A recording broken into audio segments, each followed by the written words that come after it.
Olá, boa noite. Você que se assentou, fique de pé, rapidão. Você já vai se assentar. Eu quero que você vire para a pessoa que está do seu lado e dê um abraço forte nela.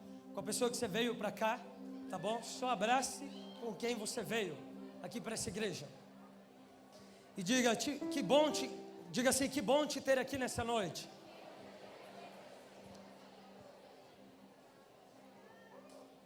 Fala, Thomas.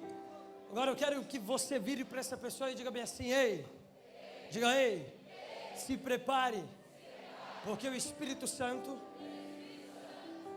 vai incendiar o seu coração com fome e sede por Deus e amor e compaixão pelos perdidos.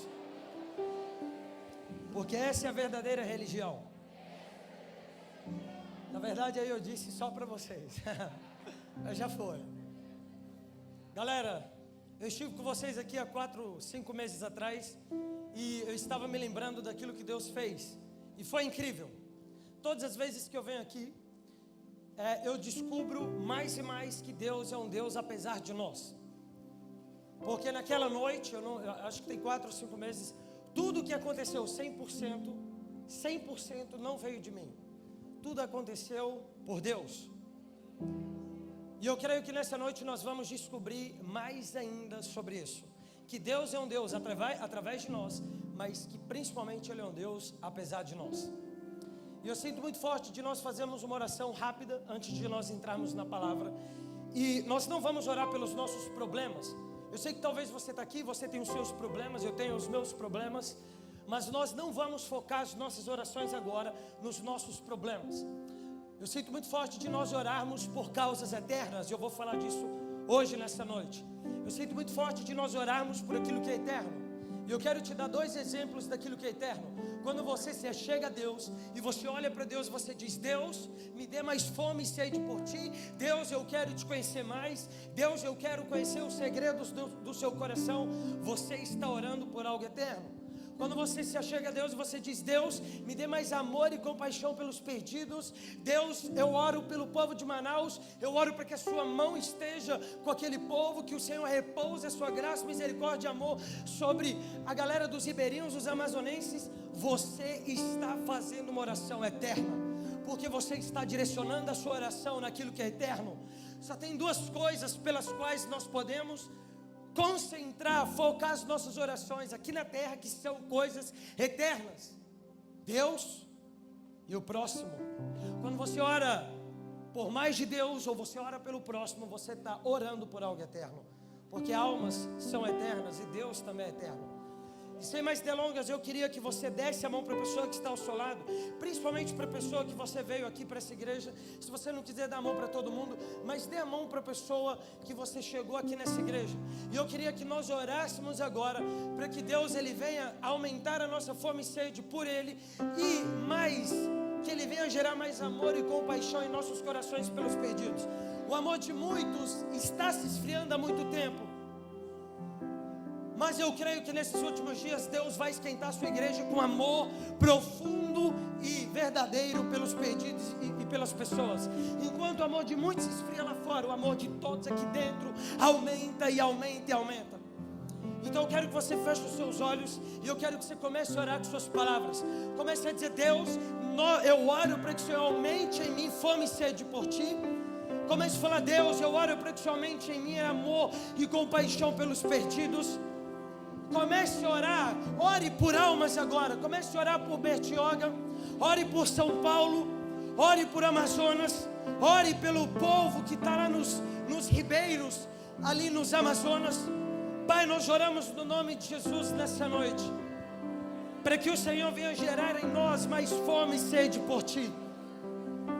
Pai, nós oramos para que o Senhor desça literalmente sobre nós nessa noite, gerando mais amor e compaixão pelos perdidos. Espírito Santo, nós oramos para que o Senhor levante aqui homens como Charles Spurgeon, homens como John Wesley, homens, meu Pai, como Leonard Ravenhill. Nós oramos por homens, meu Pai, como Billy Graham.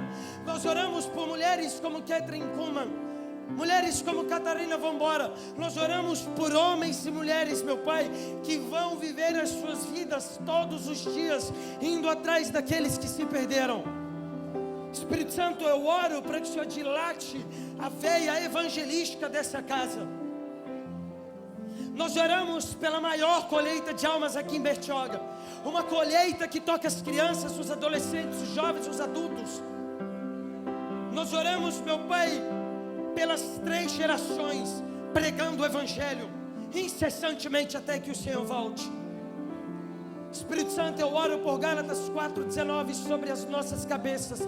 A partir de agora, as dores como de parto, até que Cristo seja gerado nessa geração. A dor de parto que nos leva a alcançar os perdidos, mas também a dor de parto que faz com que nós lidemos com aqueles que já foram alcançados em dores de parto também. No nome de Jesus. No nome de Jesus. Pai, eu oro por missionários transculturais aqui.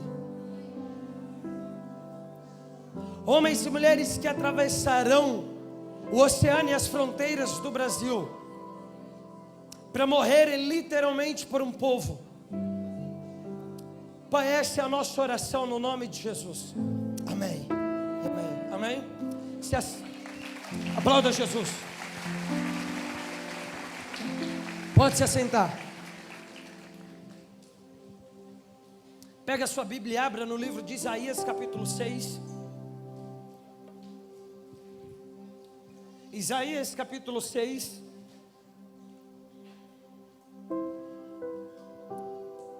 Nós vamos ler desde o versículo 1. Isaías capítulo 6, versículo 1.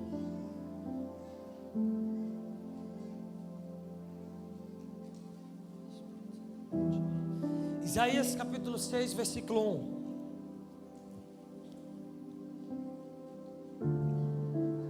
Quantos acharam? Digam amém. Diz assim: no ano da morte do rei Uzias, eu vi o Senhor assentado sobre um alto e sublime trono, e as abas de suas vestes enchiam o templo. Serafins estavam por cima dele, cada um tinha 6 asas, e com 2 cobriam o seu rosto, com 2 cobriam seus pés, e com 2 voavam. E clamavam uns para os outros, dizendo: Santo, Santo, Santo é o Senhor dos exércitos, e toda a terra está cheia da sua glória. Os umbrais das portas se moveram com a voz do que clamava, e o templo se encheu de fumaça. Então eu disse: ai de mim, porque eu estou perdido. Ai de mim, porque em meio ao seu mover, ai de mim, porque em meio à sua glória sendo derramada sobre a terra, eu me encontro perdido. Porque eu sou um homem de lábios impuros, além de estar perdido, os meus lábios são impuros. Eles são apressados em fofocar sobre os outros. Os meus lábios são apressados para amaldiçoar os meus irmãos e também o meu próximo. E além disso, eu habito no meio de um povo de lábios impuros. E os meus olhos, diante desse cenário, viram o Rei, o Senhor dos Exércitos. Então dos serafins voou para mim em meio à minha perdição, trazendo na mão uma brasa viva que havia tirado do altar com uma pinça, e com a brasa tocou minha boca e disse: eis que esta brasa tocou os teus lábios, a tua iniquidade foi tirada e o seu pecado perdoado. Depois disto ouvi a voz do Senhor que dizia para mim, perdido, para mim, lábios impuros, para mim que habitava no meio de um povo de impuros lábios. E eu ouvi a voz do Senhor enquanto eu estava perdido, e a voz do Senhor dizia: a quem enviarei, quem irá de ir por nós? E eu respondi: bom, eu não tenho nada para te oferecer, porque eu estou perdido, eu sou um homem de impuros lábios, eu ando somente com gente errada. Mas se o Senhor quiser levantar alguém, eis-me aqui, envia-me a mim. Amém? Vá lá em Provérbios, rapidão, Provérbios 18, 1. Provérbios capítulo 18, versículo 1. Provérbios 18, 1.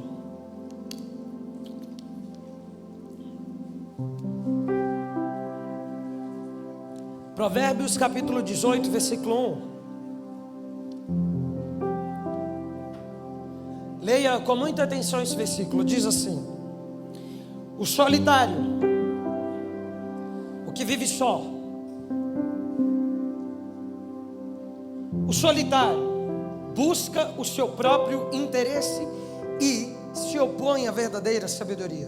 O solitário, ele só ora pelos seus interesses, ele só intercede por si e se opõe com base nessa atitude à verdadeira sabedoria.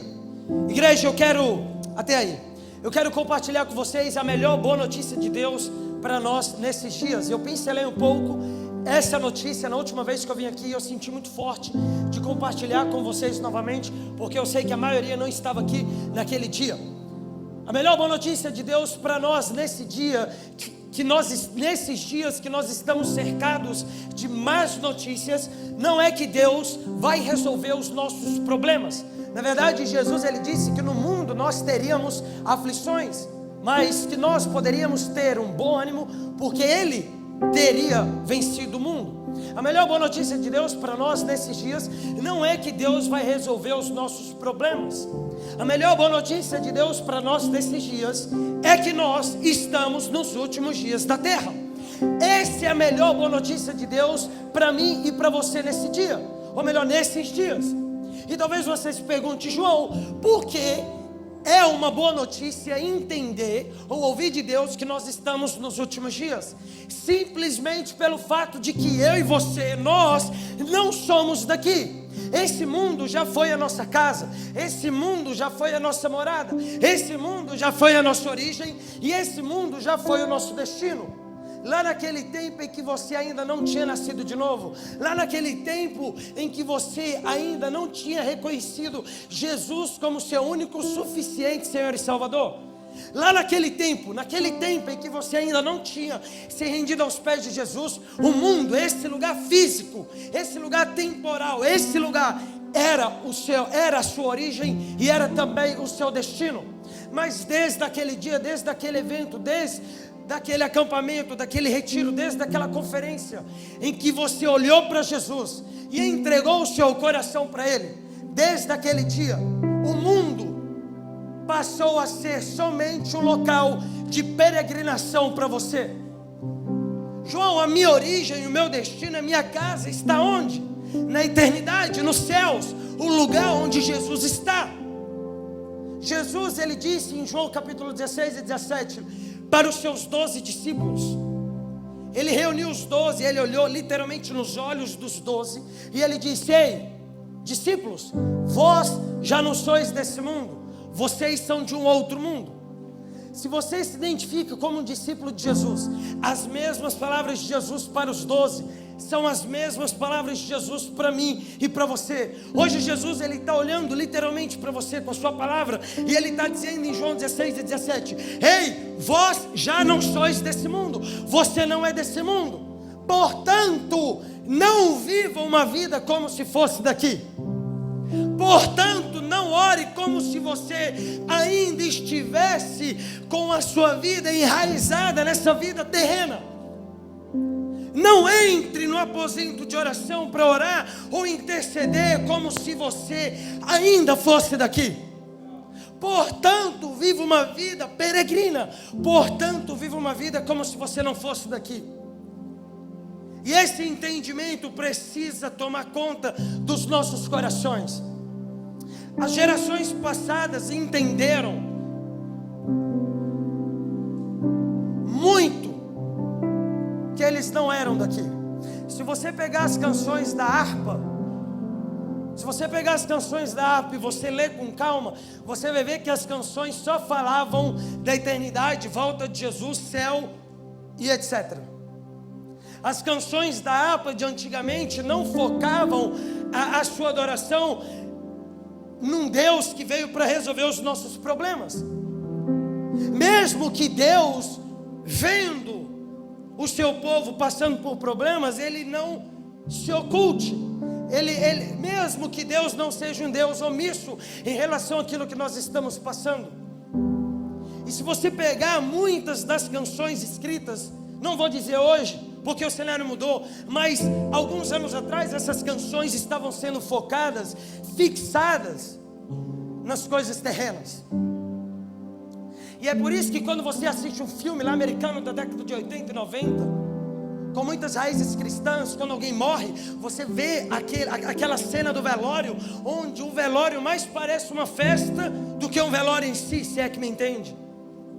E por que esses velórios que acontecem na vida real mais parecem uma festa do que uma cerimônia de depressão? Porque eles estavam enterrando alguém cuja morte não era mais o fim, mas o começo, porque tinha nascido de novo. Quando eu entendi que não era daqui, eu olhei para os 4 remédios controlados que eu tomava, Sociance, Talopram, Depakote, Rivotril. Eu olhei há 2 anos, alguns meses atrás, eu falei, mano, eu não preciso mais disso. 4 anos e 8 meses tomando 4 remédios controlados, tendo crise de ansiedade, inclusive em viagens. Me lembro de uma viagem que eu fiz lá para o interior do Rio Grande do Sul, Capão da Canoa, Rio Grande do Sul. Estava pregando uma igreja chamada Igreja Batista Filadélfia. O culto acabou, meu voo era 5h30 da manhã em Porto Alegre. Eu saio de Capão da Canoa e eu estou indo para Porto Alegre. Eu tinha esquecido o remédio em casa. Quando eu cheguei em Osório, meu coração começou e eu comecei a ter sintomas de crise de ansiedade. Resultado, o pastor parou 3h30 da manhã, faltando 1 hora para eu chegar em Porto Alegre. Ele para no hospital de Osório. E ali eu tomei diazepam intramuscular. Me lembro de 1 mês depois tendo crise de ansiedade no Rio de Janeiro, porque tinha esquecido o remédio, eu esquecia muito. Mas um belo dia eu estava no meu bosque de oração, que inclusive eu estava ontem, e Deus me tocou lá. E quando eu estava ali, eu estava lendo João capítulo 16, quando eu cheguei no versículo 14, e eu li essa passagem que eu citei para vocês: vós já não sois desse mundo, vocês são de outro mundo. Essas palavras tomaram meu coração de tal forma que todas as minhas preocupações terrenas, naquele momento, se esvaíram. E eu vi todas essas preocupações escorrendo por água abaixo. E meu coração sentiu uma paz que eu nunca tinha sentido antes. E aqui estou eu 2 anos e alguns meses depois, sem remédio controlado, sem desmame. Não digo para você fazer, você vai fazer só se Deus falar. O normal é você fazer o acompanhamento. Foi algo que Deus falou comigo. Eu me lembro que eu sentei ali com meu psiquiatra judeu. Ele anda lá com o kippah dele. Eu cheguei lá, ele estava com, esqueci o nome, aquelas tirinhas. E conversando com ele, 3 meses depois eu falei: doutor Cláudio, porque ele estava me passando a receita. Eu falei: eu não vim aqui para pegar a receita, porque eu parei de tomar os remédios. Na hora ele olhou assim para mim. Ele falou: como assim você parou de tomar os seus remédios? E eu contei toda a história. E ele me falou bem assim: eu não creio no Deus que você crê, porque o Deus que eu creio não se encarnou ainda. Ele é judeu, mas é um milagre que somente o nosso Deus faz. Então uma pulga foi instalada ali atrás das orelhas dele, literalmente. Então quando eu entendi que eu não era daqui, as minhas preocupações mudaram.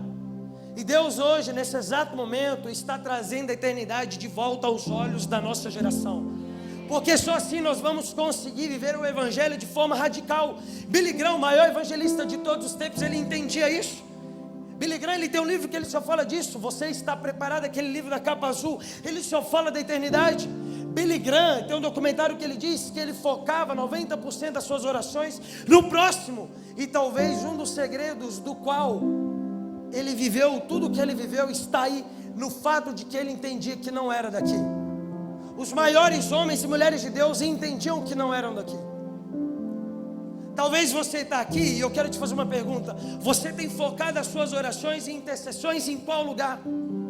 Será que nesses últimos dias você não tem focado as suas orações e intercessões em você ou nas suas preocupações terrenas? E se a sua resposta for sim, eu quero te dizer que essas orações e intercessões são orações e intercessões de pagãos. Jesus, em Mateus 6 e 7, ele compara a oração de um crente com a oração de um ímpio, de um pagão. E ele diz: ei, não viva a sua vida preocupado com as coisas da terra, quanto ao que vocês vão vestir, beber, comer, porque essas preocupações são preocupações de pagãos. É pagão que vive preocupado com isso. E por que ele vive preocupado com isso? Porque ele ainda não conheceu a Deus. Se você conheceu a Deus, você não mais se preocupa com isso. Não é que você agora vive uma vida despreocupada, mas a sua preocupação agora toma outro lugar. Agora eu não vivo mais preocupado com meu carro, casa, com o que eu vou comer ou beber. Agora eu vivo preocupado com as coisas eternas, dignas de preocupação. Pô, minha mãe ainda não se converteu, será que ela vai se converter? E aí você fica preocupado, preocupação eterna, porque o seu coração está naquilo. Pô, minha avó não se converteu no meio da pandemia. Cara, eu preciso orar pela minha avó. Deus precisa pegar minha avó. Eu quero que minha avó se converta e vá para o céu junto comigo.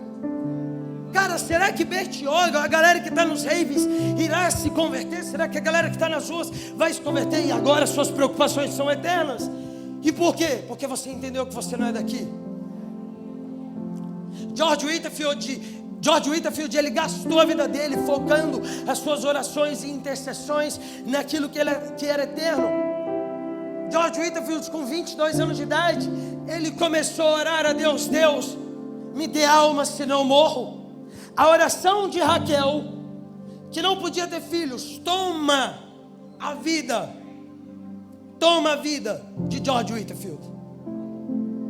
Dai-me filhos senão morro. Essa oração toma a vida de Whitefield. E Whitefield, com 22 anos, ele começa a viver uma vida ousada em Deus.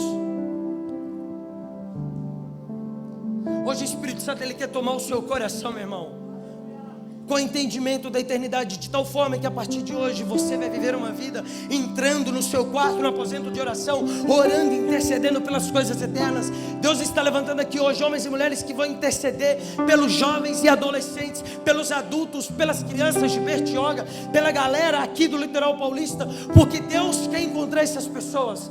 Agora, antes dele levantar homens e mulheres para a pregação, antes de Deus levantar homens e mulheres com o coração queimando para o envio, ele literalmente prostra os joelhos de uma igreja para orar.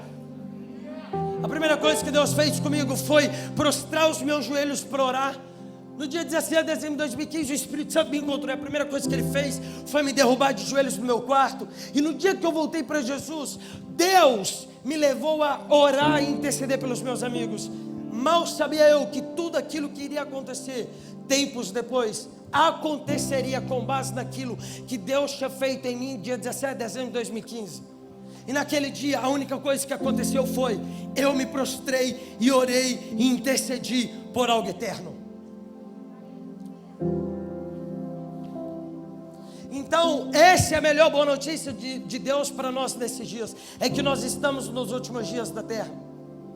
Então, o primeiro motivo que me leva a me empolgar com essa notícia e receber essa notícia como uma boa notícia é o fato de que eu não sou daqui. E o segundo porquê é que os últimos dias para nós, igreja, será de muita glória. Jesus, em Mateus 24, ele aponta sinais dos últimos dias. E ele aponta fome se alastrando pelo mundo, guerras, rumores de guerras, pestes tomando o mundo, rumores de guerras e guerras. Ele aponta o amor de muitos se esfriando. Ele aponta falsos profetas se levantando. Ele aponta anticristo, ele aponta muitas notícias ruins. Mas no versículo 14 ele solta a bomba. No meio desses problemas, no meio dessa escuridão que ele está apontando, ele aponta uma igreja gloriosa pregando o evangelho. Porque Jesus, nos últimos dias, o evangelho do reino de Deus será pregado a todos os povos, nações e tribos. E então, com base nesse acontecimento, virá o fim. O versículo que carrega a frase "e então virá o fim" não é o versículo onde ele aponta o mundo se esfriando no amor. Não é o versículo onde ele aponta um mundo destruído com fome, com guerras ou com pestes tomando o mundo. O versículo que carrega a frase "e então virá o fim" é o versículo que aponta o evangelho sendo pregado a todos os povos, nações e tribos. Ou seja, o principal sinal para a volta de Jesus não é um mundo destruído, mas uma igreja gloriosa, profunda no Senhor, que entra no aposento de oração, ora e intercede pelas causas eternas, e quando sai do aposento de oração, começa a procurar em todas as pessoas que ela encontra nas ruas, aqueles que ainda não se renderam aos pés de Jesus. Eu tenho um amigo que se chama Leandro Vieira, ele diz: os problemas do mundo não ofuscam a glória da igreja. Enquanto muitos esfriam lá fora, a gente se esquenta aqui dentro. Para quê? Para gritarmos lá fora que nós sabemos muito? Não. Para gritarmos, ei, nós temos Deus e vocês não. Não. Nos esquentamos aqui dentro para servir as pessoas lá fora.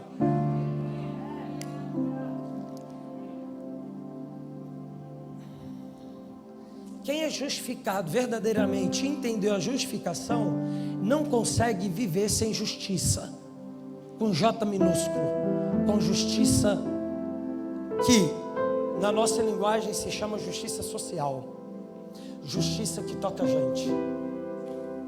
Quanto mais eu entendo que eu fui justificado, mais eu vou na rua. Quanto mais eu entendo que Deus me encontrou pela graça, quanto mais eu entendo de justificação, mais eu sirvo as pessoas, mais eu me assento com morador de rua, mais nos assentamos com pessoas que ainda não conheceram a Deus, mais nós pregamos o Evangelho. Paulo, 1 Coríntios, 2 Coríntios, Romanos, nos seus principais livros, ele convocava a igreja a se lembrar do que Jesus tinha feito por ela, para que a igreja pregasse o Evangelho e servisse as pessoas lá fora. Então o entendimento do que Jesus fez por mim me leva a servir as pessoas lá fora e pregar o Evangelho para elas. Agora talvez você está aqui e você pense assim: João, você está dizendo que os últimos dias será de muita glória para a igreja, mas e essa pandemia? E essa pandemia, João, e tudo isso que está acontecendo? Porque nós ligamos a televisão e só notícia ruim. Eu me converti tem 5 anos. E antes de me converter, antes de voltar para Jesus, eu não conhecia nada da igreja. Porque era de uma igreja que não era muito aberta, que era muito fechada. Eu fui da Renascer e da Presbiteriana. E essas duas igrejas eram muito fechadas. Então eu só conhecia a galera ou da Presbiteriana ou galera da Renascer em Cristo. Do Esteve Hernandes, na época de Marcha para Jesus, eu ia nas marchas para Jesus. Então quando eu vim para Jesus, eu não sabia de muita coisa que estava acontecendo na igreja. Mas o céu na terra foi crescendo, galera do Brasil e do mundo vendo, alguns pastores entrando em contato falando: nós queremos ouvir esse cara aí. E eu não tinha nada para falar, mas eu comecei aí, eu falei: eu vou. Eu não sei se eu tenho algo para falar, mas eu vou. O Dan ri, né, Dan? E aí, mano, eu comecei a observar a igreja. E eu amo fazer leituras, eu amo história, amo sociologia, amo antropologia. Estou lendo um livro de antropologia. Provavelmente vou fazer antropologia agora. E eu amo fazer leitura. E sentando com o meu pastor Gustavo Paiva, que é um cara que sabe muito, é um cara que viveu o Evangelho de forma muito intensa nesses últimos 20 anos, o cara que trouxe o Decol para o Brasil, enfim, o cara é profundo, o Guga. Ouvindo ele, sempre eu perguntava: Guga, e a igreja? Aí eu sentei com o Márcio Faladão: e a igreja 20 anos atrás aqui no Brasil, 30 anos? Aí eu lendo a história da igreja, amo ler a história da igreja, pai, comecei a encontrar algumas coisas. E eu entendi algo, que nesses últimos 25, 20 anos, Deus começou a fazer algo louco aqui no Brasil.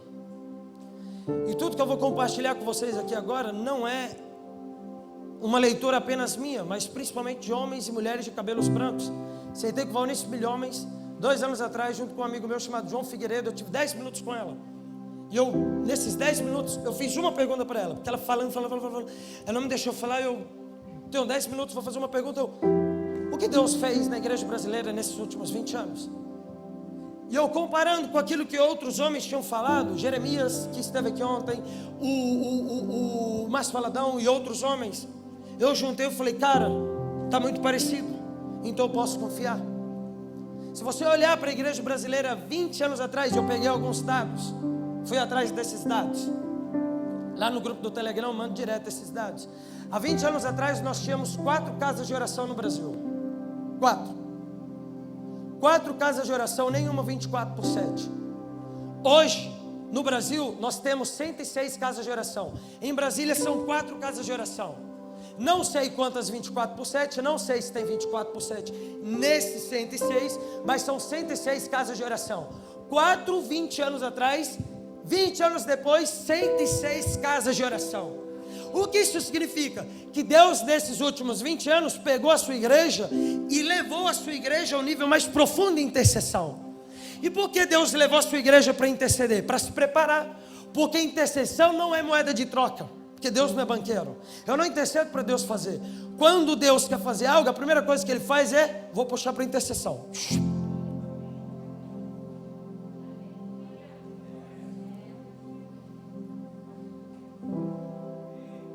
Antes de eu pegar as praças do Brasil, pegando a galera lá do Céu na Terra em Brasília, pegando o ano, São Paulo, antes de fazer isso, eu pego a galera e eu levo a intercessão. Antes de eu pegar a igreja e levar para os estádios, e estádios lotados de gente querendo mais de Deus, eu levo a igreja a se preparar em intercessão. Antes de eu enviar adolescentes e jovens para o campo missionário, eu trago para a intercessão. Porque a intercessão é um método de preparo. Então, claramente, nós vemos que Deus pegou a sua igreja e começou a prepará-la para aquilo que estava por vir. Todas as vezes que você começar a interceder muito por algo, significa que Deus está te preparando para você conviver com aquilo que você está intercedendo. 5 anos atrás eu intercedi muito pela Itália, uma temporada intercedendo pela Itália. E aí chega um convite para mim e para o Dan ia comigo para a Itália. Uma parada sem explicação, a gente ia, mas era no meio da pandemia. E aí quando eles enviaram as passagens para mim e para o Dan, eu me lembro que eu olhei assim para minha mãe olhou para mim, a minha mãe já tinha voltado para Jesus. Ela falou: você se lembra daquela temporada que você intercedia pela Itália? Talvez você está aqui, você está intercedendo muito. Deus, me dê Bertioga para o Senhor. Deus, me dê a galera dos raves para o Senhor. Deus, me dê a galera das escolas para o Senhor. Deus, me dê a galera das faculdades para o Senhor. Deus, me dê os moradores de rua de Bertioga. Deus, eu oro para que o Senhor me dê uma nação, me dê a África. A probabilidade de Deus estar te preparando para que você conviva com isso que você está pedindo é muito grande. Fique atento àquilo que está saindo da sua boca, porque nunca você vai interceder sem antes Deus colocar em você esse desejo de intercessão. Sabe por que você intercede? Porque Deus te chama a intercessão. Nós não temos bondade própria para irmos, nós não temos capacidade própria para irmos ao aposento da intercessão e interceder minutos e horas por aquilo que não tem a ver com nós. Isso significa que nós só intercedemos porque Deus nos levou a esse lugar. E isso me empolga muito, porque todas as vezes que eu vou interceder eu penso: nossa, isso é muito bom, mano. Todas as vezes que eu vou interceder eu penso: Deus está aqui. Ele está aqui, porque se eu vim aqui é porque Ele está aqui. Eu não ia vir por vontade própria. Por vontade própria eu peco, por vontade própria eu só faço o que é errado. Se eu estou aqui é porque Ele me chamou. Mano, muda tudo, porque agora você não está intercedendo só. Novembro do ano passado, sem explicação, 7 dias intercedendo por rave. Eu vou mostrar os vídeos aqui. Eu não soltei ainda no Instagram, não vou soltar, eu acho, porque pode me complicar com eles, com a galera do rave. 7 dias intercedendo, no meio da pandemia, outubro. 21 almas no último rave que a gente foi. O dono me seguindo no Instagram e falando: senti que o rave foi diferente. E agora eu sei por quê. Porque vocês estavam lá. Sabe o que o dono de um rave fala isso? E aí na hora eu falei: Deus, mas a gente nem pregou para ele. Como? Aí ele falou: se vocês estavam lá, eu também estava, porque eu moro em vocês. Eu mudei o ambiente.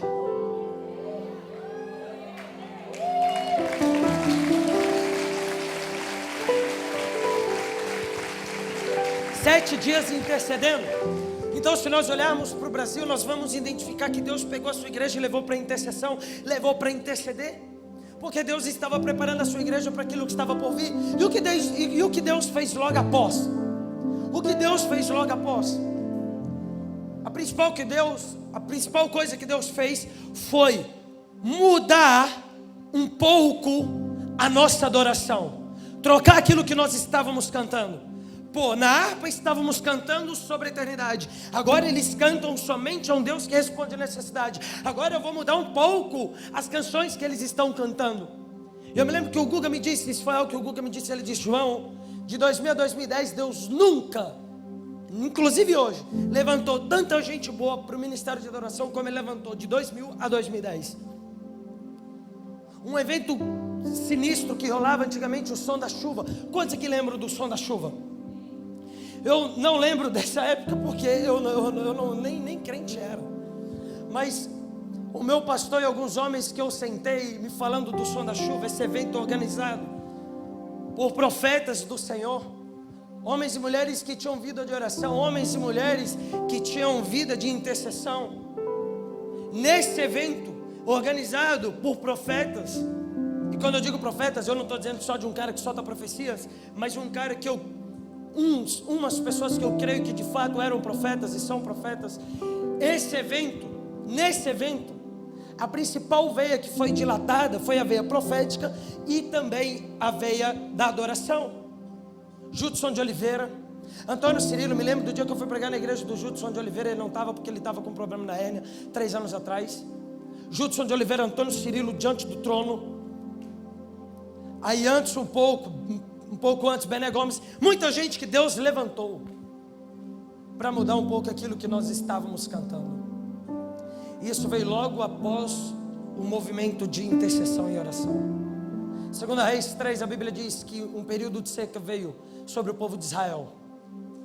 E o rei de Israel chegou em Eliseu e ele disse: nós precisamos de água para beber. Não chove há muito tempo. Tem muito tempo que não tem chuva. E aí Eliseu disse assim: eu vou profetizar, mas antes traga-me os tangedores. Sempre depois de Eliseu se levantava em tangedor. Eliseus vem antes, o ministério profético vem antes para preparar a igreja. Porque se você pegar os profetas, eles carregam uma mensagem um pouco mais dura. É uma mensagem que conduz o povo ao arrependimento. Por isso que muitos profetas não são entendidos. Muitos não são entendidos, porque a mensagem é um pouco mais dura. Ouvir Gregório McNutt não era legal, porque te confronta. Não é uma mensagem para ímpio ouvir, é para nós ouvirmos. Se você coloca hoje, você é confrontado, porque é uma mensagem que prepara o ambiente. Antes de Jesus vem João Batista, ele prepara o caminho, puf, vem Jesus. Antes da chuva, em 2 Reis 3, vem Eliseu e ele diz: eu vou profetizar, mas traga-me os tangedores. Então se levanta Eliseu e se levanta os tangedores. A Bíblia diz que quando o tangedor começou a tanger, a mão do Senhor, o Espírito desceu sobre Eliseu e Eliseu começou a profetizar. E qual foi a profecia de Eliseu? Vocês não vão ver nuvens, vocês não vão sentir a brisa, vocês não vão ver nada que vão apontar a chuva vindo. Mas aí, cava os poços, porque tem chuva vindo. A galera cavou poços e a chuva veio logo depois. O principal ministério que Deus dilatou no Brasil anos passados foi o ministério profético. Vem muita gente para adoração. Vem Eliseu, vem tangedor. Entre os tangedores e a chuva existe um tempo de cavar poços. E o que significa cavar poços? Se preparar.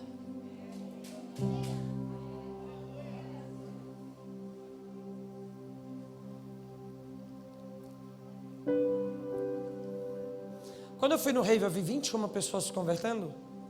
Eu me lembro que quando a gente saiu, a gente estava em cima de um monte. Eu olhei para os meninos e eu falei bem assim, principalmente para um deles, o Joel, que é missionário nos Ribeirinhos. Eu falei: Joel, tem chuva vindo. Se 21 pessoas receberam a mensagem do Evangelho em seus corações aqui, e a gente não faz apelo se a gente vê que a mensagem não entrou, e se é 21 que a gente viu que a mensagem entrou e a gente viu que se converteu, que a mensagem pegou.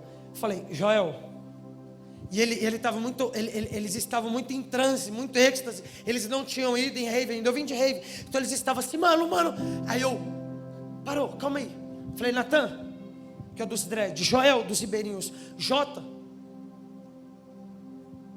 21 pessoas no rave. Falei: gente, tem muita igreja que não tem 20 almas convertendo por culto. Teve 21 em 3 horas. Eu falei: Keith Green, em 1989, estava indo para um rave pregar, mas morreu. Ele bateu, o helicóptero caiu. Ele estava indo para um rave pregar. Ele deixou os seus filhos, 3 filhos e a sua esposa, indo para um festival, que hoje seria um rave, um Woodstock da vida, que eu esqueci o nome, na Califórnia. Ele sai de Oregon indo para Califórnia e cai o helicóptero. E ele estava indo para um rave.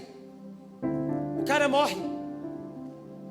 Ia começar ali uma onda de salvação em festas. Parou. 30 anos depois, 2019, a gente começou a orar por raves. E agora em 2020 a gente vai em 2.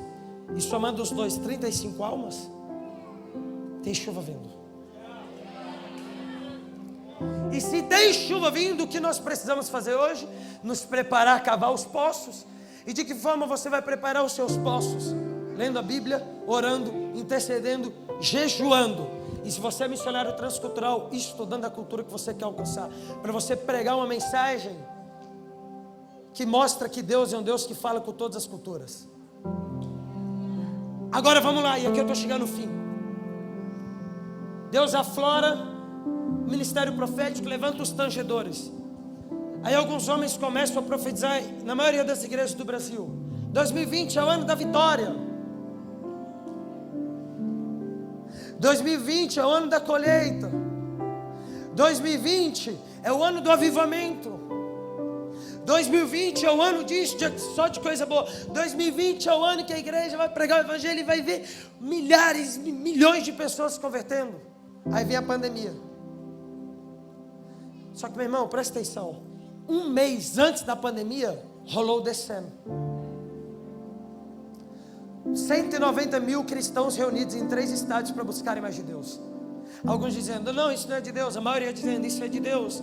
E eu ali, eu me lembro que eu cheguei assim, eu pensei, cara, é de Deus. Não tem como num palco subir Hernandes Dias Lopes, Cassiane, um olhar para o outro, apontar o dedo e dizer, eu honro o que você carrega no Senhor. Você é meu irmão e eu te amo. Lá em Brasília, eu vou contei só em algumas igrejas que eu fui. 2 ministras de adoração que tinham treta uma com a outra. Eu não vou citar o nome, mas elas tinham treta. E muita gente sabia.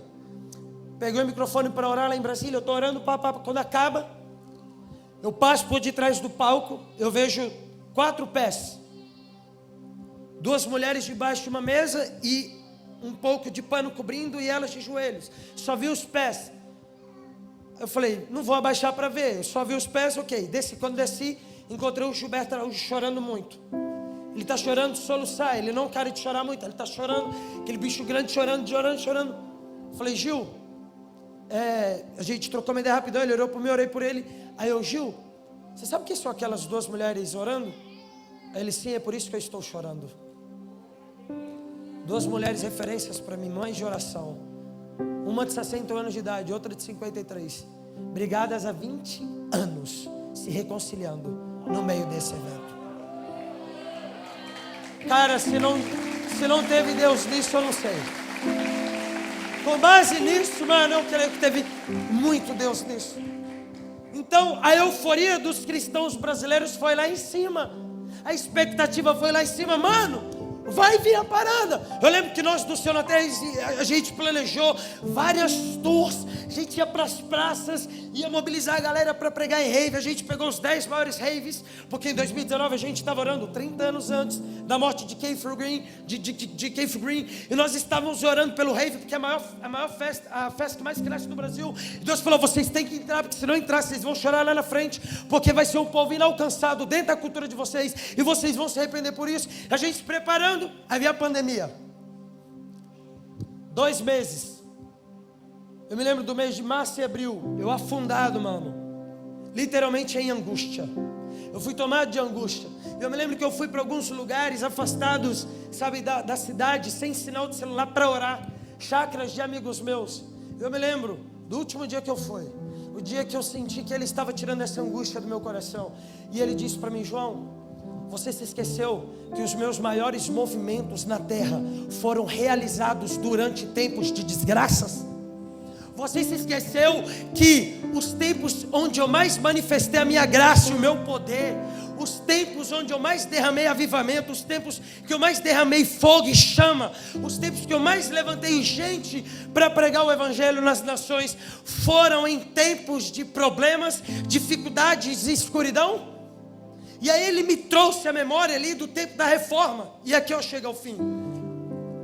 Em outubro do ano passado nós comemoramos 500 e alguns anos de reforma protestante. E todos aqui conhecem a história da reforma. O que poucos sabem é que a reforma protestante aconteceu durante uma pandemia.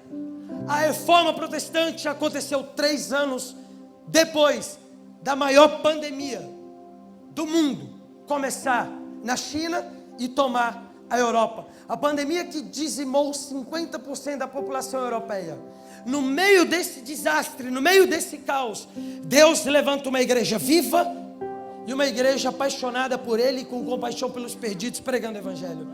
Foi durante esse tempo de desgraça que Deus levantou Lutero, que Deus levantou Wesley, que Deus levantou Whitefield.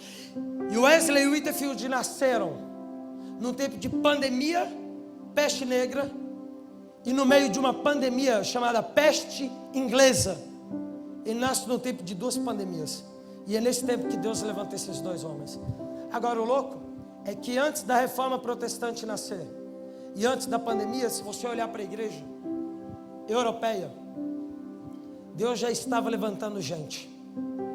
No norte da Itália, Savonarola já tinha sido levantado por Deus. Na Inglaterra, Deus já tinha levantado Wycliffe e Tyndale. Na Escócia, Deus já tinha levantado John Hus. Na França, Deus tinha levantado os Huguenots. Antes da pandemia, preste atenção nisso. Antes da pandemia da peste negra, a euforia já estava começando entre os irmãos. Já tinha comentário ali na Rocha Eterna. É esse ano. Esse ano sai. Esse ano vamos entrar nos bares, boates, escolas, faculdades, vamos tomar as ruas. É esse ano que a parada vai acontecer. Como assim esse ano? Você não viu descendo? Você não viu 106 casas de oração? Você não viu o povo jejuando? Só pode ser esse ano. Naquela época, o comentário era: você não viu Savonarola pregando o evangelho lá no norte da Itália, pregando para os pais do renascentismo, pregando para homens como Maquiavel, vendo Maquiavel se prostrar aos seus pés, reconhecendo Jesus como o único Salvador, no meio da praça de Florença? Você não viu os Huguenots pregando o evangelho de tal forma na França, que eles foram tão perseguidos que eles foram para a América? E os Huguenots foi quem caiu aqui no Brasil para pregar o evangelho, ali Baía de Guanabara. A euforia estava crescendo, mas aí vem a peste negra. A euforia baixou e a incredulidade tomou conta da igreja. Se você pegar as pregações de Lutero do primeiro ano dele até do segundo, dos 2 primeiros anos, eu descobri isso na quarentena estudando. Se você pegar as pregações dele dos 2 primeiros anos e as pregações de 2 anos depois, muda. Os 2 primeiros anos só são pregações com ar de pessimismo. 2 anos depois sobe. Pegou todo mundo. A incredulidade. Não, agora Deus parou. Não, a gente se enganou. Mal sabia eles que 3 anos depois da pandemia, da peste negra, Deus iria dar início ao maior movimento missionário, teológico e congregacional da igreja mundial, um movimento chamado Reforma Protestante.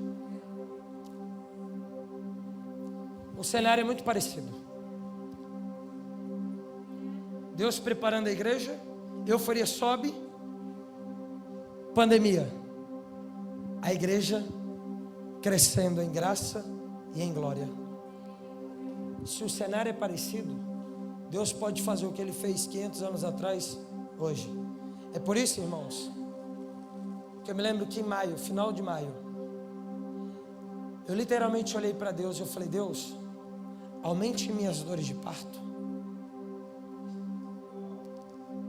aumente meu amor e compaixão pelos perdidos. Eu não quero parar nessa pandemia, porque eu não estava aguentando ver gente sofrendo. Me lembro de dias que eu fui com alguns amigos em frente o principal hospital de Brasília no tratamento do Covid. E no primeiro dia que a gente foi, um deles me perguntou: por que a gente vai? Eu falei: o solitário só busca os seus interesses. Eu não vou viver numa bolha religiosa. Eu quero tocar em gente que está sofrendo. Deixa eu sentir o que você está sentindo, irmão.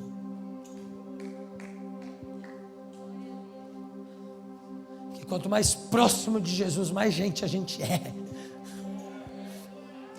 E um dia, nesse dia, que eu vi um jovem lamentando, e depois eu descobri que ele tinha perdido o seu pai, eu senti as dores de parto crescendo assim.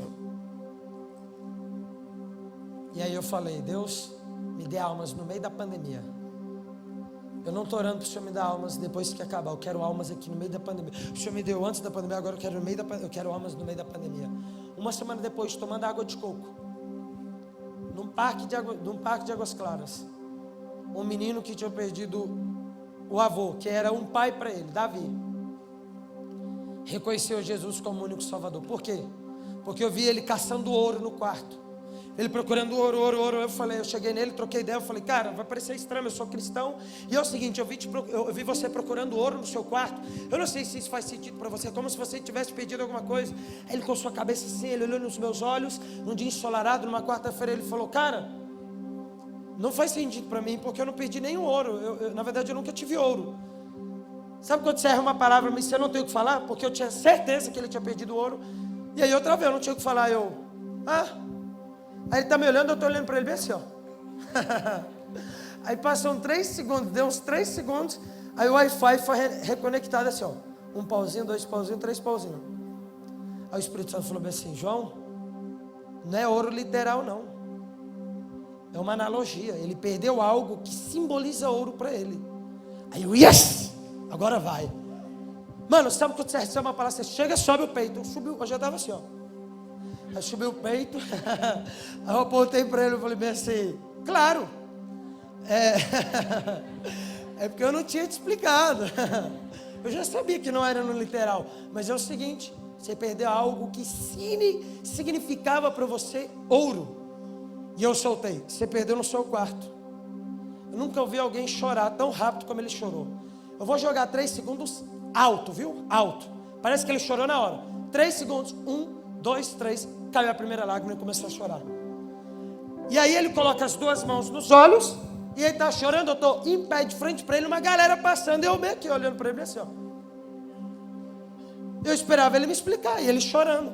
Aí eu: eita, botei a mão no ombro. Mais Espírito Santo. Eu não tinha mais nada. Derrame paz sobre ele. Eu não sabia. Falei: mais.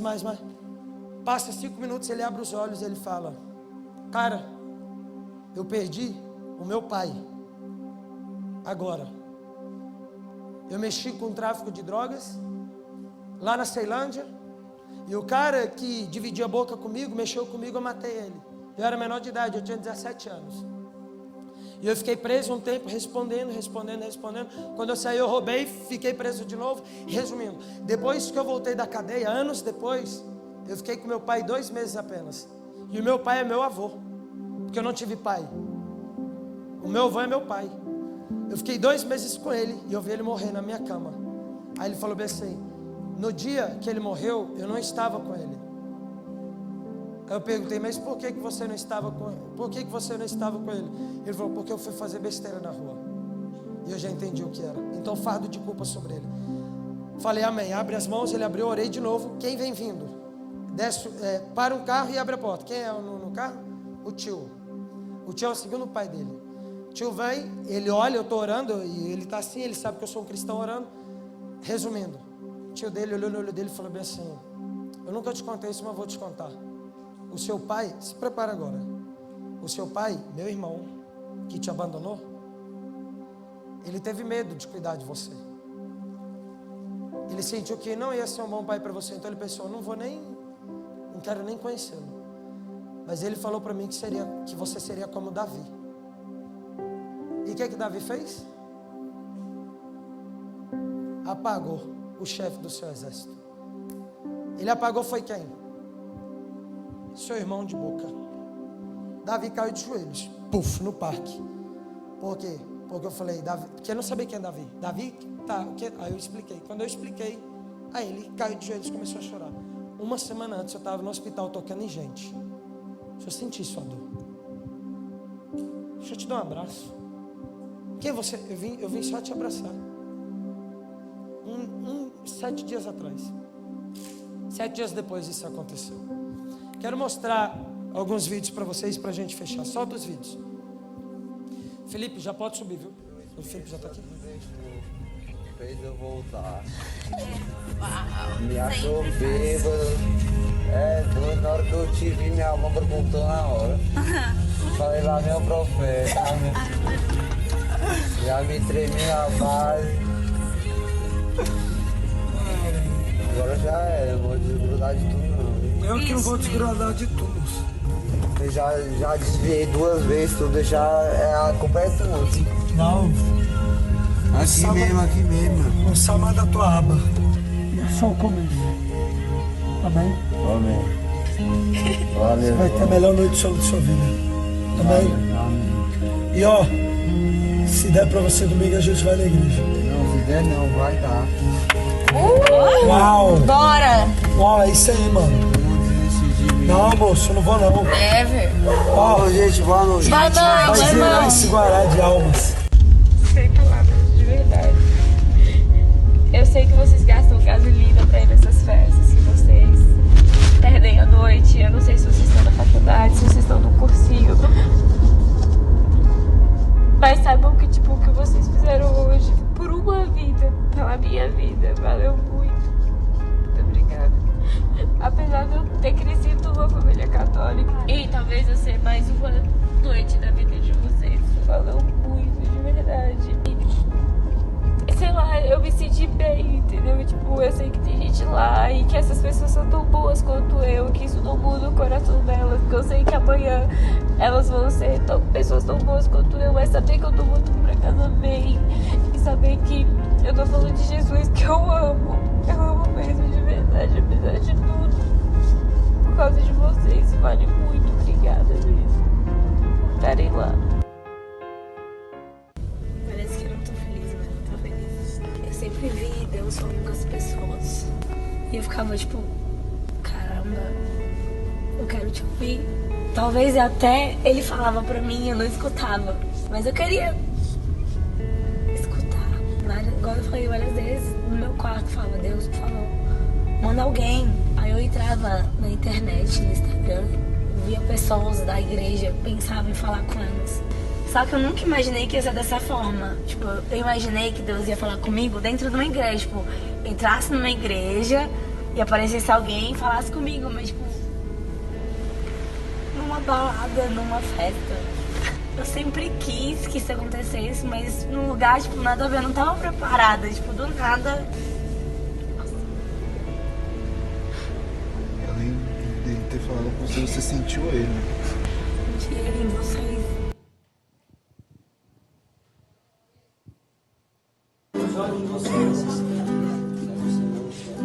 Isso daí foi numa resenha no início da pandemia. Ali tem o narguilé ali embaixo no início do vídeo. Aí eu fiz o apelo e veio todo mundo. Isso daí é no Rave, o cara que aceitou Jesus, o Marcos.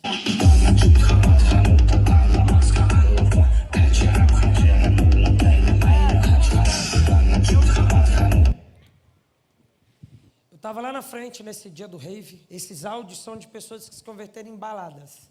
Balada, festa, Robson, Bruna e Ana Carolina. Nesse rave aí que foi agora, dia 24, no Natal, 1.400 pessoas no rave. Um dos maiores raves de Brasília no meio da pandemia. Dia 24 de dezembro agora. A gente chegou lá, eu fui com 3 amigos. Vou contar 2 testemunhos. Eu estava lá na frente, a galera dançando, a galera chapando. Aí uma menina olha para mim, eu tô lá. E aqui eu vou falar. Quando você vai no rave para falar de Jesus, você precisa literalmente se fazer de louco. A gente chama de evangelismo à la camaleão. Você não tem como ficar lá no rave paradão e chegar num cara dançando, ele está no ritmo frenético, batimento cardíaco, 120 batimentos cardíacos por minuto. O cara está lá e você chega, bate a mão nele assim, cara, eu quero falar um negócio com você. Não dá. Numa balada talvez dá, rola, mas no rave não dá. Então eu estava lá, eu estava dançando no rave e tinha um cara na minha diagonal que eu queria alcançar. Esse cara. Eu estou olhando para ele assim de costas e eu estou, Espírito Santo, me dê alguma palavra, eu quero que esse cara te conheça, eu estou sentindo que o Senhor quer encontrar ele, eu estou sentindo. E mano, Deus foi me dando um sentimento por ele, aumentando. Aí, uma menina na minha diagonal esquerda, ela está dançando, está dançando, está dançando. Quando ela vira assim, ela me vê. Puf, quando ela me vê, ela para e arrega o olho bem assim, ó. Ela arrega o olho bem assim, ó. E eu vi. E a galera pulando. É igual cena de filme. A galera tá pulando, tá dançando. Aí ela vê e para e fica me olhando bem assim, ó. Eu parei e fiquei olhando para ela bem assim, ó. Eu tô olhando para ela, ela tá olhando para mim. Na hora o Espírito Santo falou bem assim, ela te conhece. Sabe que é o João do Céu na Terra, sabe que é crente e já pisou lá, na praça.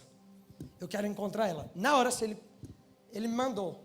Aí eu tô olhando para ela, eu já sei que ela está afastada, ele quer encontrá-la. Falei, Deus, se o Senhor quiser me dar alguma coisa, manda.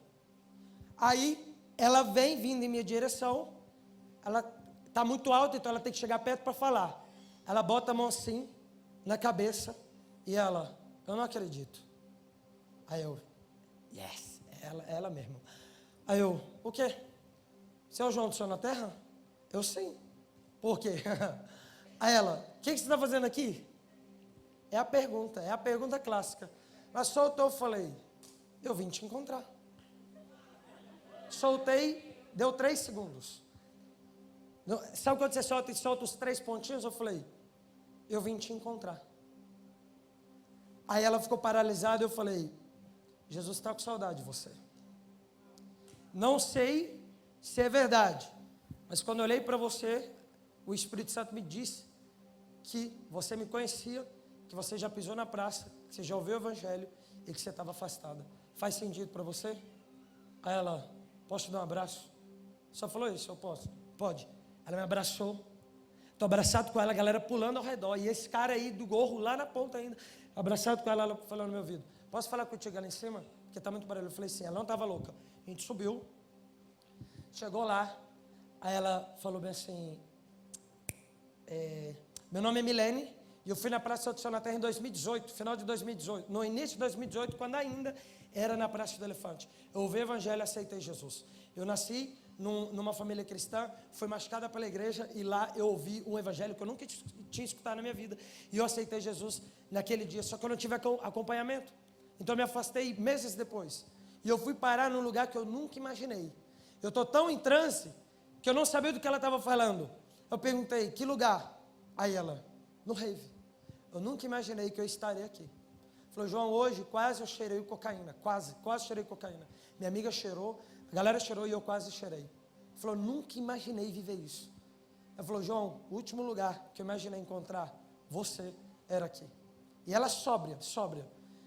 Resultado, chamei Joel, chamei Jota, chamei Natan. Os caras estavam evangelizando. Eu falei, vamos só chamar alguns amigos aqui? Ela sem entender nada, eu falei, sim. Chamei os 3, esperei eles acabarem e trouxe os 3, porque eu senti de chamar os 3. Ela está ali, ela está sem entender nada, eu falei bem assim, nós viemos aqui como corpo de Cristo, como igreja cristã, como igreja de Jesus.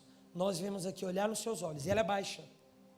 Essa hora foi forte, que ela é baixa, e eu falei bem assim, o Espírito Santo me manda aqui eu fazer uma parada profética.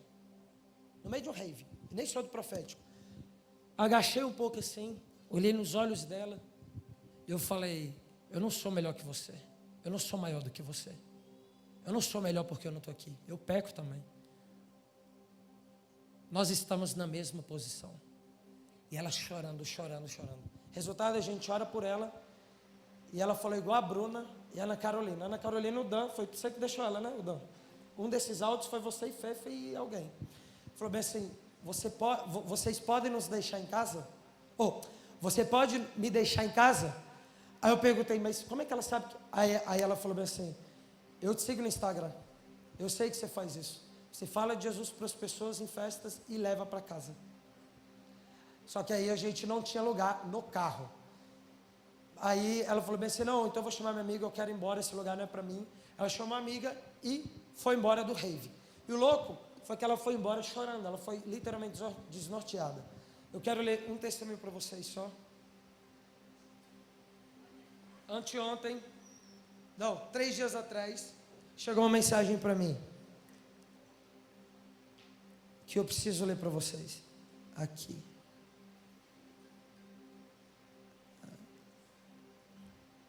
Boa tarde, chama Joyce Alves. Boa tarde, vi sua publicação no Rave. Eu estava E foi completamente diferente nesse dia.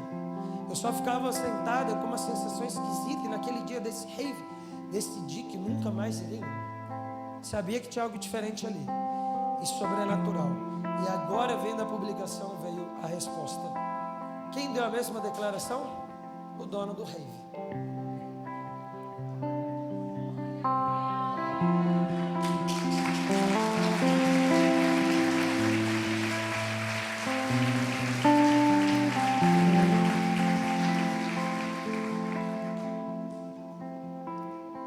E a última história. Eu ia ler a história, mas eu vou resumir porque ela é grande. Um cara pichador, ele picha Razek, eu era pichador, pichava mito. Ele era de uma gangue rival da minha. Tô lá no rave, tô falando com a menina, Milene. Tô com a galera, a gente orou, ela falou, vou puxar a amiga e a gente vai embora. Quando eu saio, vem 2 meninos, igual a Milene.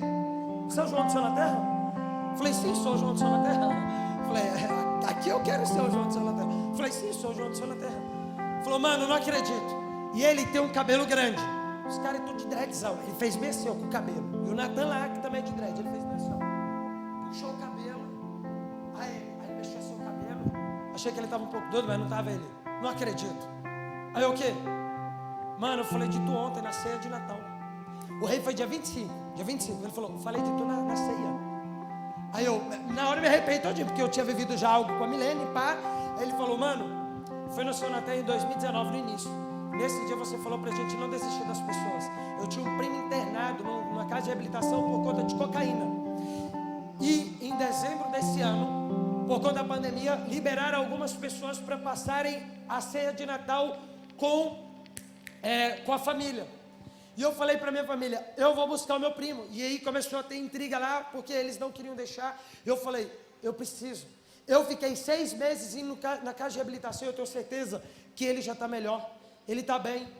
E ele puxou, grava isso, ele puxou o primo, foi lá, buscou o primo, passou a ceia. No momento da gratidão, ele falou que tem um momento da gratidão de agradecer. Ele falou, eu quero agradecer aqui a Jesus, e eu quero agradecer a Deus, a Jesus, eu quero agradecer a um cara que vocês não conhecem, uma galera, que é a galera do Céu na Terra. Essa galera é responsável por mim ter ido até a casa de reabilitação lutar pelo meu primo. Foi por causa deles que eu lutei pelo meu primo, porque eles falaram pra gente não desistir das pessoas. Ele tá falando, e eu falei, o seu primo já voltou pra casa de reabilitação? Aí ele, não, meu primo tá aqui. Chega aí, mano. Aí vem um primo. Aí, mano, na hora eu paralisei assim, eu falei, caraca, o cara tá aqui, o primo também, ele tá afastado, provavelmente o primo também. Ele falou, mano, eu nunca falei de você, eu falei de você na ceia. E tinha muito tempo que eu não orava e não agradecia a Deus, e eu te vi aqui. Esses 2 meninos foram os únicos meninos que eles estavam de carro, que foram embora do rave com a gente. Eles foram embora com a gente. A gente caminhou, eles entraram no carro deles, eles foram embora. Vai ter GR quarta agora, e eles foram um dos que deram certeza de que vão com a gente pro GR. E de quem ele é melhor amigo? Tony Harrison, do Céu na Terra, o melhor amigo dele. Um dos principais pichadores de Brasília. Se converteu no rave. Voltou para Jesus no rave. Na mensagem que eu li para vocês, ele diz bem assim no final: o que eu senti no rave com vocês lá em 10 minutos falando de Jesus para mim, eu não tinha sentido ainda em nenhum outro lugar, inclusive na praça. Foi muito especial, mas no rave foi mais ainda. Glória a Jesus. Fique de pé no seu lugar.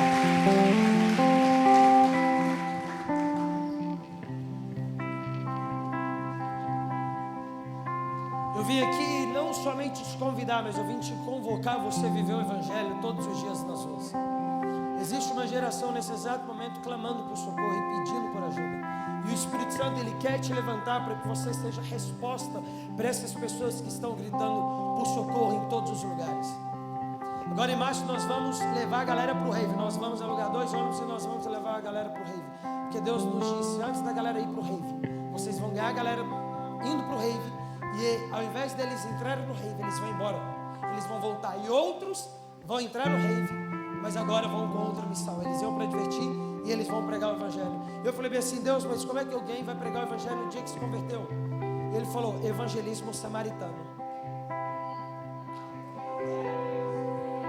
onde eu encontro e eu falo, vá para Samaria, falar o que eu te fiz. O Espírito Santo hoje, Ele quer te levantar para você viver isso. Vou pedir para apagarem as luzes, eu quero que você abra as suas mãos. Só abra as suas mãos e feche os seus olhos. Sabe, eu quero que você comece a orar agora com suas palavras, pedindo para que o Espírito Santo derrame mais amor e compaixão no seu coração. Amor e compaixão pelos perdidos. Tudo começa nesse lugar do amor e compaixão. Comece a dizer, Deus, aumente em mim amor e compaixão pelos perdidos. Comece a dizer, Deus, aumente em mim fogo evangelístico. Comece a dizer, Deus, me levante para que pessoas venham te conhecer aqui em Bertioga. Pai, nós oramos no nome de Jesus para que o Senhor levante aqui homens e mulheres para a pregação do Evangelho. Pai, eu oro para que o Senhor batize seus filhos em amor e compaixão por almas. Pai, nós oramos no nome de Jesus para que o Senhor levante aqui evangelistas, missionários, homens e mulheres que vão pregar o Evangelho de uma forma que todos vão conhecer o Deus que fala em todas as línguas. Espírito Santo, eu oro por mais, aumenta a sua presença, Espírito Santo. Espírito Santo, eu oro por chama evangelística agora sobre os seus filhos. Aumenta a sua presença, só abre as suas mãos.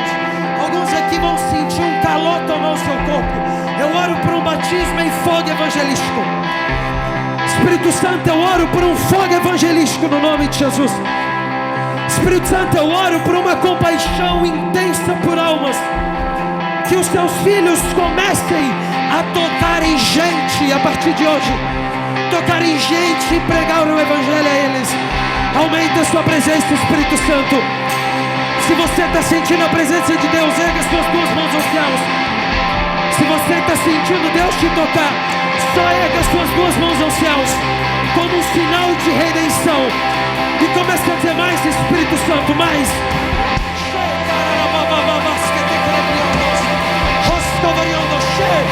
Espírito Santo, mais. Nós oramos por fogo evangelístico.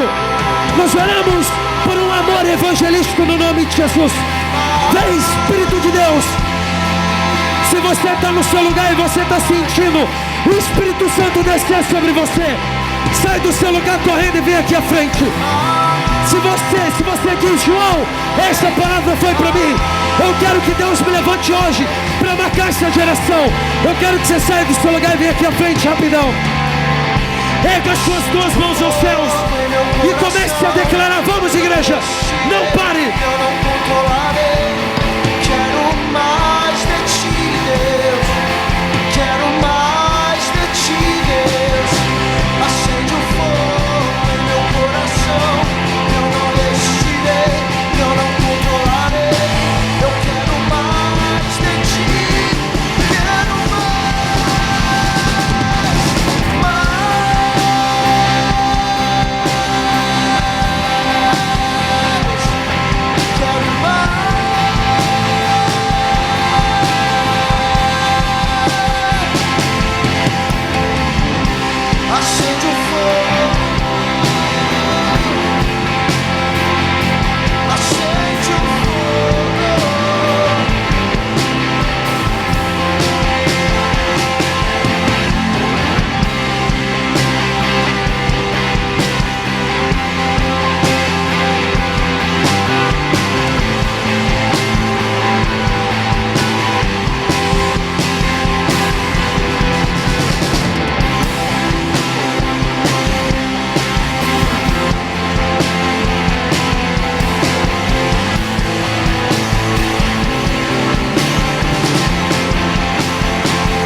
Só abra suas mãos e feche os seus olhos e mergulhe no Senhor. Eu vejo o Espírito Santo enchendo o aquário, literalmente um aquário. Eu vejo o Espírito Santo enchendo as águas.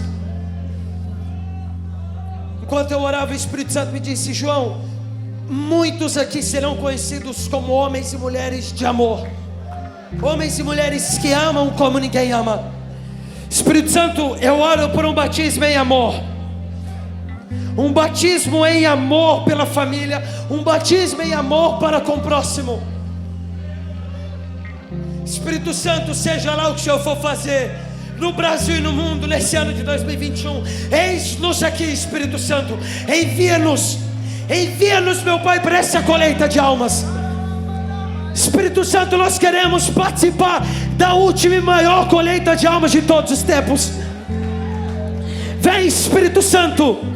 Continue mergulhando nesses próximos 1 minuto. Continue mergulhando mais, Espírito Santo, mais.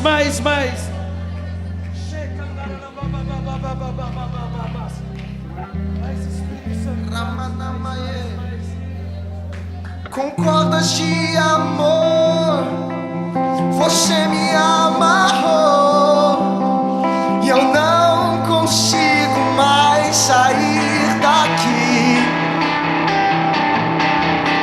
Cordas de amor, você me amarrou e eu não consigo mais, e eu não quero mais. Com cordas de amor, você me amarrou e eu não consigo mais sair daqui.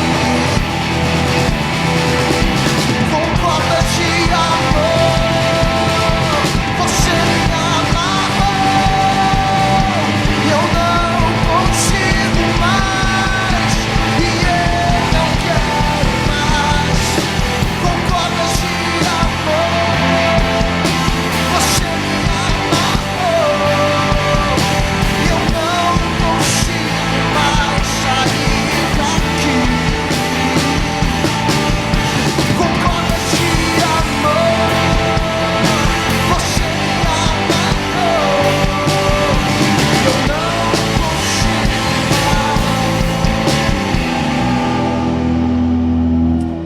O Espírito Santo está entregando causas eternas para muitas pessoas aqui. Fique atento nesses próximos dias com aquilo que começará a queimar no seu coração. Almas, vidas, pessoas começará a queimar no seu coração. Mas fique atento a qual tribo. Muitos aqui vão começar a chorar pelos moradores de rua a partir de hoje. Muitos vão chorar por crianças, adolescentes, outros por escolas, faculdades, outros pelos indígenas, outros pelos sertanejos, galera do sertão, outros por nações, outros pela galera mais underground, pela galera das baladas, festas, raves. E tudo começa no amor. Tudo começa no amor e compaixão. E nessa noite, Espírito Santo, Ele está derramando sobre nós, inclusive em mim, mais amor e compaixão pelas pessoas. Santidade não é só parar de pecar. Os anjos cantavam Santo, Santo antes do pecado existir. Santidade é ser como Jesus, amar como Ele, tocar como Ele, tocar em gente como Ele. Nós não vamos buscar os nossos interesses. Nós vamos lutar por essa geração. Mais Espírito Santo, em nome de Jesus. Tem chamas de fogo. Os teus olhos têm chamas de fogo. Deus está tornando os quartos de muitos aqui em aposentos de intercessão. Eu vejo claramente muitos aqui lutando com Deus no secreto. Deus está levantando Jacós aqui. Homens que não vão deixar Deus sair dos seus quartos sem antes Deus os tocar. Deus não vai embora sem antes o Senhor me tocar.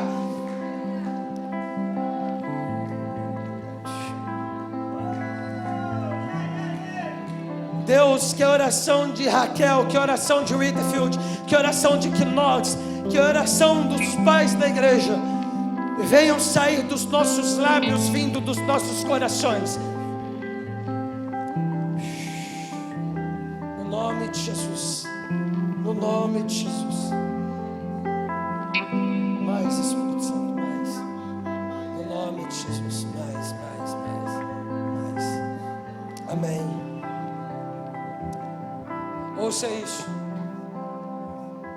É a última coisa que eu compartilho. Eu estava orando por uma senhora ali no canto e Deus me disse que Ele estava remindo o tempo dela. Eu não entendi muita coisa. E agora, segundos antes aqui, o Espírito Santo me deu uma visão e algumas impressões do Espírito, e Ele traduziu o que seria isso. Tem muita gente aqui que ouvindo histórias de evangelismo, de pregação do Evangelho, de avivamento, muita gente olha para trás e pensa: como eu perdi tempo? 10 anos de igreja, não fiz nada. 20 anos de igreja e não parei nem por um.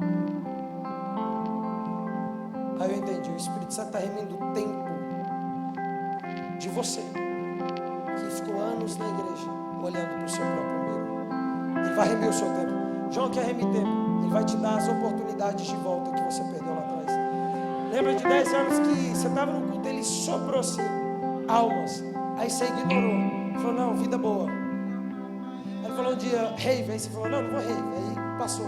Aí um dia Deus falou: nações. Aí 15 anos atrás, você, não, é complicado. Aí hoje você está ouvindo tudo isso, você está pensando: por quê? Por quê? Para você que está com esse coração arrependido e humilde, para você que está com o coração humilde, o Espírito Santo vai remir o seu tempo. Amém? E é isso. Antes de você sentar, se você quer aprender mais sobre esse assunto, lá no Telegram eu estou divulgando livros que é para você que quer se desenvolver em arte da pregação do Evangelho. Entra no grupo do Telegram. Lá eu estou mandando muitas coisas sobre esse assunto, evangelismo e pregação do Evangelho. Se você quer aprender mais sobre esse assunto também, tem o livro do Canta, que ele vai divulgar, lá fora que ele trouxe. E também eu trouxe meu livro 99 na 100. Se você quer aprender mais sobre esse assunto, pregação do Evangelho, evangelismo, evangelismo em rave, bar, boate, ruas, compra esse livro, lê esse livro. Esse livro é para você. E algo que eu creio que você precisa investir nesse ano é estudar a história da igreja. Estude. Seu coração vai queimar muito vendo homens que a terra não foi digna de ter. Amém? A partir de hoje, fique atento àquilo que Deus vai mostrar para você. Não perca essa janela que abriu hoje. Estou dizendo que tem 4 anos que eu estou vendo pós-culto. Se é que me entende. Eu vejo pós-culto, eu vejo. Eu sento com pessoas, lembro delas. Tem gente que eu lembro dele, Lília. Lembro de pessoas que eu vi em outras reuniões aqui nessa igreja. E eu sento e escuto. Não perca a janela dos próximos dias. Lá na frente você vai entender. Não perca os próximos. Não gaste os próximos dias com essa terra. Porque o que Deus te entregou hoje e desde quinta é algo precioso. Que Deus te abençoe muito. Dê uma salva de palmas para Jesus.